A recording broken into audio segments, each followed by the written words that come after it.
Sa pagbisita ko sa Amber Fort, naengkwentro ko ang spectacled cobra na ginagamit ng mga snake charmer bilang pang-akit sa mga turista.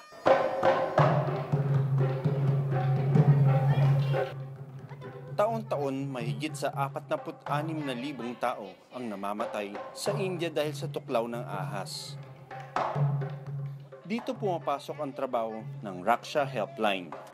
Merong isang specific na organization which is in partners with the government of India kung saan meron silang helpline. Ang Raksha ay isang non-profit organization na tumutugon sa tawag ng mga residenteng nakakaengkwentro ng ahas. Layunin ng grupo na masigurong ligtas ang mga residente laban sa tuklaw at matagumpay na maibalik sa wild ang marerecover na ahas.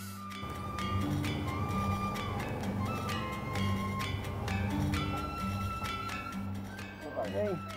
Alright, nahanap na natin yung Raksha Snake Helpline. Kaya ni-meet ko dito yung contact natin, si Sir Rohit. Hi, Sir Rohit! Finally, I found your place. Yeah, how are you? Good.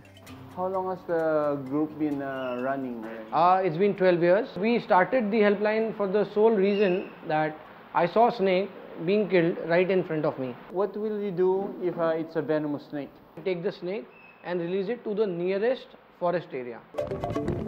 Ayon kay Rohit, hindi raw bababa sa 4 na tawag ang natatanggap nila araw-araw, mula umaga hanggang gabi. Doon sa likod ng office nila, meron silang maliit na space na that's where they keep the rescued birds and the rescued reptiles.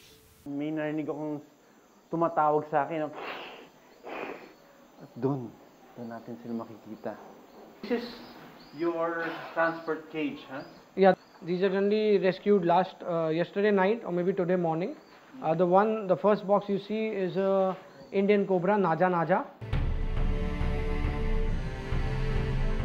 Papakawalan ang mga spectacled cobra sa pinakamalapit na protected area sa lugar.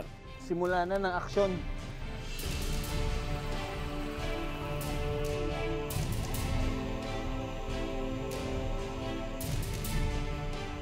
Napakaganda ng kanilang forest. And napakaraming hayop dito. Safe na safe yung mga cobra dito. Okay, so napili ni Rohit itong area na ito para mag-release ng isang ahas,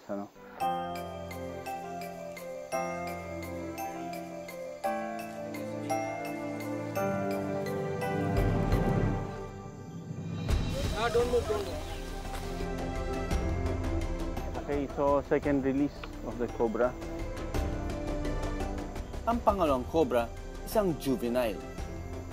Matapos masigurong ligtas ang paligid, agad nang lumayo ang batang cobra.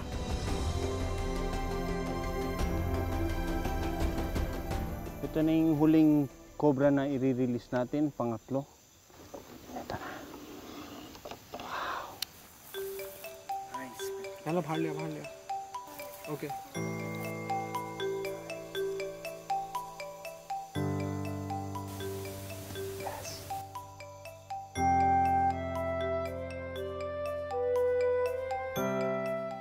Sa lugar na ito sa India, hindi man tuluyang maiwasan ang pagkukrus ng landas ng tao at mga ahas.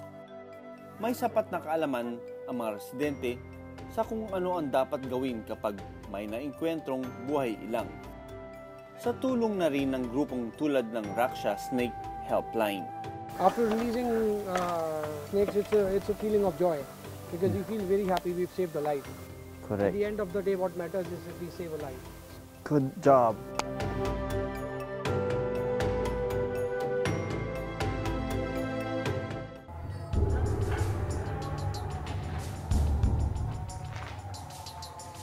Napansin ko na meron siyang behavior na paulit-ulit yung ginagawa. May sinabi yung isang mahot na dangerous daw na pwede siyang malaki.